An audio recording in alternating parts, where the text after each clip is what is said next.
Now we will take our next experiment. Okay, so next experiment, that is resistance of galvanometer by Kelvin's method. This is a short name I am taking, that is the resistance of galvanometer by Kelvin's method. आप लोगों ने theory पढ़ा होगा, theory में देखा होगा एक western bridge होता है, that is the western network according that is the principle of the Wheatstone. उसी से कंसर्निंग क्या है तुम्हारा, that is the Kelvin's method. Now what is the aim? Directly I am telling you the aim to determine the resistance of the galvanometer by using the Kelvin's method using the Wheatstone meter bridge. अभी मैंने बताया आप लोगों को कि Wheatstone principal होता है that if you have read the theory at that we know that is the resistance R1 by R2 it is equal to R3 by R4. मतलब यहाँ पे क्या होना चाहिए तुमको, you have the 4 resistance. ठीक है, वही अभी हम लोग देख रहे हैं according to the Wheatstone network by the galvanometer. ये तुम्हारा galvanometer है, by using galvanometer that is the resistance हम लोगों को find करना है.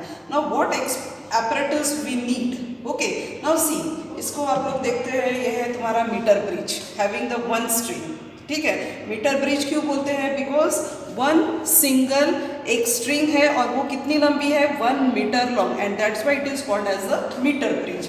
Now the construction of this metre bridge you can observe that, बेटा ये पोर्शन तुम्हारा थ्योरी में भी है, that is the current electricity. Okay, now ये तुम्हारा वुडन बोर्ड है, in that wooden board you will observe that there is the copper strip. आपको copper strip, L shape copper strip दिख रहे हैं, देयर इज द गैप दिख रहा है, मिडल में स्ट्रिप दिख रही कॉपर की, on one end again there is a strip. तो ये 2 एल शेप है, बीच में एक स्ट्रिप है, उसके वजह से आप लोगों को क्या क्रिएट हो रहे हैं, there is the 2 gaps are created. Okay, so we will say this is the first gap, this is the second gap. Now ये हो गया तुम्हारा कंप्लीटली नियर अबाउट, थोड़ा सा मैंने आपको थ्योरी बता दी है. Now this is the Lagrange cell, हमको सेल की ज़रूरत है, लैग्रेंज सेल, इसका हमको रेजिस्टेंस फाइंड करना है, this is the galvanometer. Now next this one is the resistance box, this is the rheostat. Okay, ये पूरा हम लोगों ने सर्किट मैंने अभी आपके लिए ड्रॉ किया है, सर्किट कनेक्ट कर दिया है. अब यहाँ पे ये बोलते हैं जॉकी हैं सारे, this is the connecting wires. तो ये पूरा सेटअप आप लोगों ने लगाया. Now what is the formula, we have to find out the resistance of the galvanometer. So G it is equal to R LG LR. Okay, तो G मतलब क्या है कि इसका हमको रेजिस्टेंस फाइंड करना है, तो G it is equal to R LG upon LR. Now ये पूरा आप लोगों को पढ़ लेना है, what is the LG, what is LR, पूरा आप लोगों को बुक में मिल जाएगा. In book you will see that is the page number 55, the complete experiment it is given, आप लोग देख सकते हो. ठीक है, तो ये बुक में आपको मिल जाएगा. तो हम लोगों ने लेफ्ट हैंड साइड में क्या क्या लिखा, एम लिखा है, एपरेटस लिखा, फॉर्मूला लिखा एंड डायग्राम, इतना पोर्शन आपका लेफ्ट हैंड साइड में. And the same portion we have to write down on the right hand side. Formula होने के बाद में आएगा प्रोसीजर आपको बुक में मिल जाएगी. ठीक है, और उसके बाद में आता है observation table. Now how to perform it. तो परफॉर्म करने के लिए पहले तो हमको डायग्राम चाहिए. अब ये डायग्राम अभी मैंने आप लोगों को कंस्ट्रक्शंस थोड़ा बताया है. Now in this construction you will observe that the first gap, in the first gap there is a galvanometer. So I connected in the first gap there is a galvanometer. Okay, now in the second gap there is a resistance box, so there is a resistance box. Okay, ये आप लोगों को L shape में copper strips दिख रही है. Now at the middle B point से हमने क्या लगाया, this is the jockey, so this is your jockey. Okay, now यहाँ पे इस पॉइंट से लेके क्या है, सेल है, तो इस पॉइंट से लेके तुम्हारा लैग्रेंज सेल है, पॉजिटिव टर्मिनल, और निगेटिव रेओस्टेट से होके दूसरे पॉइंट पे मीटर ब्रिज पे लग रहा है. तो ये पूरा हम लोगों ने कनेक्शंस कर लिए. ओके, कनेक्शंस करने के बाद में what we have to do it, हमने रेजिस्टेंस बॉक्स में से वी हैव टेकन आउट 50. हम लोगों ने रेजिस्टेंस बॉक्स में से 50 निकाले, यहाँ पे वैल्यूज सारी दी हुई है, तो 50 निकाले. 50 निकालने के बाद में बेटा यहाँ पे देखोगे कि galvanometer कुछ डिफ्लेक्शन शो कर रहा है, कितना, दिस इज द 0, उसके बाद में यहाँ पे दिख रहा है 10 20 और उनके बीच में है 15, तो इट इज शोइंग 15. ठीक है, 15 हम लोगों को वो शो कर रहा है. अब 15 शो करने के बाद में you will observe this is your jockey. अब जो तुम्हारे पास में मीटर ब्रिज है दोनों एंड पे आपको लगाना है। अब एक एंड पे लगाओगे तो देखोगे कि 15 के लेफ्ट साइड में तुम्हारा गैल्वेनोमीटर जा रहा है, नहीं टच किए तो 15 दिख रहा, 15 और टच करने के बाद में लेफ्ट साइड में जा रहा है। ओके, वैसे ही जॉकी को हमने सेकेंड एंड में लगाया तो it is going to the opposite of the first, मतलब पहले एक साइड में लेफ्ट में जाता है और दूसरे साइड में राइट में जा रहा है। ओके नाउ, और नहीं कहीं पे लगा रहा है तो इट इज शोइंग 15, ठीक है। Now it is also called as the balancing point, ठीक है, इसको हम लोग बैलेंसिंग भी बोलते हैं। मतलब देखो परफॉर्म करते समय आप लोगों को समझ में आ जाएगा। तो ये हो गया तुमको। अब रीडिंग्स कैसे लेना है, ठीक है।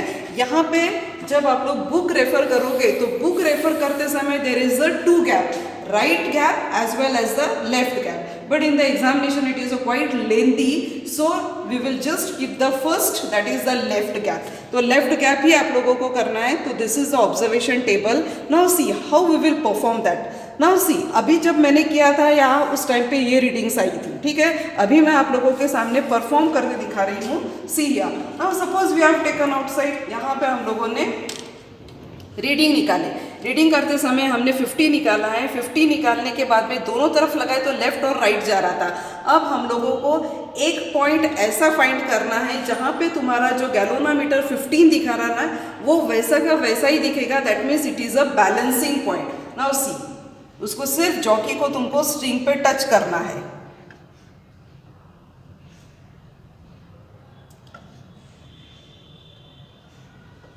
Now see, you can observe that कि करीब करीब ये तुम्हारे पास में रीडिंग मिल रही है। सीन दैट यहाँ आप लोग देखोगे कि हमको बीच में सपोज हमने यहाँ पे टच किया, क्या जा रहा, जो हमारा 15 था 15 के एक साइड में ही जाते जा रहा। हमको ऐसा पॉइंट फाइंड करना है जहाँ पे वो बैलेंस हो रहा, मतलब it coming that is the 15 only.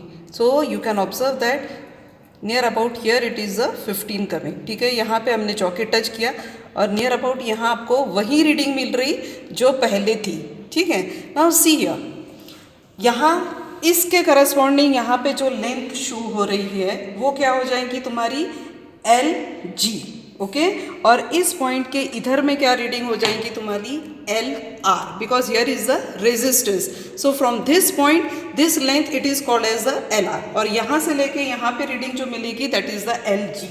Now you can observe that जब मैंने रीडिंग्स लिए थे at that time readings come for the 30, हम लोगों ने वहाँ से रेजिस्टेंस बॉक्स में से 30 निकाला था और एक पर्टिकुलर पॉइंट पे जो हमारा 15 था, तो इस पॉइंट पे जब टच करने के बाद में हमको 15 ही रीडिंग जो शो हो रही थी, तो ये LG था जो 67 दिख रहा था और इस पॉइंट के इधर में था वो 33 था। Okay, this is the first reading. Now we can take the second reading. Now यहाँ पे आप लोग देख सकते हैं कि सेकेंड रीडिंग करते हैं। यहाँ पे हम लोगों ने अभी कितना निकाला है 50 एंड 60, ओके।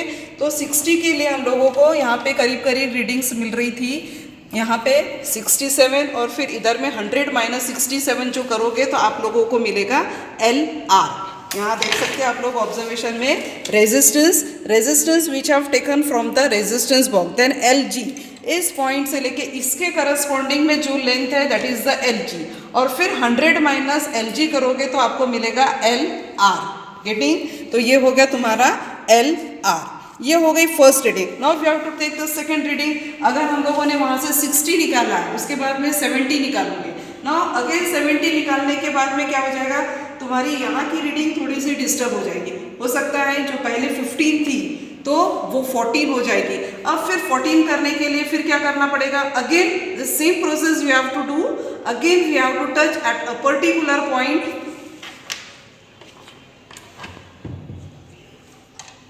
अगेन एक पर्टिकुलर पॉइंट पे देखो अब क्या हो रहा है। नाउ सपोज हम इधर लगा रहे तो हमारा जो बैलेंस ये गैल्वेनोमीटर का पॉइंटर है वो डिफ्लेक्ट हो रहा, लेकिन एक पर्टिकुलर पॉइंट करने के बाद में गैल्वेनोमीटर का जो पॉइंट है वो एज इट इज दिख रहा, मतलब बैलेंस हो रहा, पहले जितना था उतना बैलेंस हो रहा है, ओके। और बैलेंस हो रहा मतलब क्या हो रहा कि यहाँ पे रेजिस्टेंस बॉक्स में से हमने अभी कितना निकाला है 50, 60, 70, तो 70 के लिए रीडिंग्स मिल रही है, इसके करस्पॉन्डिंग रीडिंग रहेगी दैट इज LG। तो LG हमारे पास में मिल रहा है करीब करीब 71, यहाँ पे आप लोगों को दिखोगे कि 71 के पास में, और फिर 100 माइनस 71 करोगे तो कितना मिलेगा तुम लोगों को?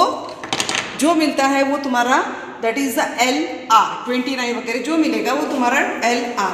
सो in this way we have taken the second reading. Now we have to take the third reading. फिर से रेजिस्टेंस बॉक्स में से 10 निकाल लेना है, और 10 निकालने के बाद में ये जो गैल्वेनोमीटर है, अब 14 था सेकंड रीडिंग के लिए, तो हो सकता है वो 13 मिलेगा. तो 13 को फिर से हमको बैलेंस करना है. और बैलेंस कैसे करेंगे? Again you have to take the jockey and you have to start touches at the different point. Different point पे हम लोग टच करेंगे.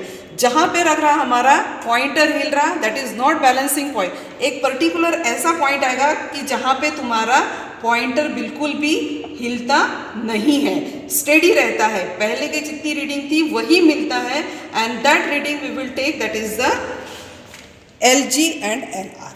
Okay, so in this way you have to take at least 3 or 5 reading. You can start it from 50, 60, 70, 80, 90, 100 तक 5 reading लेना है तो आप लोग 50 से भी स्टार्ट कर सकते हैं. You can start from the 60, 70, 80, 10 के डिफरेंस से. Otherwise you can take the difference of 20. जो रेजिस्टेंस है 20 के डिफरेंस से भी ले सकते हैं, 10 के डिफरेंस से भी ले सकते हैं. सिर्फ उसके करस्पॉन्डिंग LG की रीडिंग और LR की रीडिंग तुमको नोट करना है. और ये नोट करने के बाद में हमारा फॉर्मूला क्या है? G it is equal to R LG upon LR. So first calculation G it is equal to R LG upon LR. तो यहाँ पे क्या जाएगा? जब मैंने किया था तो 30 निकाला था, तो आई हैव टेकन 30. उसके करस्पॉन्डिंग LG मिला था 67 और फिर 33. सारे वैल्यूज पुट कर दिए कैलकुलेशन करने के बाद में 60.90. ओके, ये हो गई फर्स्ट. फिर सेकंड के लिए सेकंड रीडिंग 10 के डिफरेंस से लिया था, तो 30 के बाद में 40 हो गया. तो 40 के लिए सारे वैल्यूज़ पुट कर दो. उसके बाद में मिल रहा है 57.56. उसके बाद में थर्ड रीडिंग 50. तो again put the values here. और फिर फोर्थ वैल्यू 60 के लिए, तो 60 के लिए हमने कुछ सारी वैल्यूज़ पुट कर दिए. कैलकुलेशन G करने के बाद में सारे G मिल गए हैं. फिर उनका मीन लेना है, तो mean of G it is equal to चारों की कैलकुलेशन करके जो फाइंड किया है और डिवाइडेड बाय 4. अगर 5 रीडिंग्स लेते तो डिवाइडेड बाय 5 करते. तो रीडिंग डिवाइड कर लिए हम लोगों ने. कैलकुलेशन करने के बाद में आपको 54.57 मिल रहा. And this is your result. क्या लिखेंगे रिजल्ट में? That is the resistance of the galvanometer by the Kelvin's method. G it is equal to 54.57 ohm. And lastly you have to take the precautions. Precaution 2-3 लिख लेना है. Make the connections tightly, take the reading properly, make the solutions clear.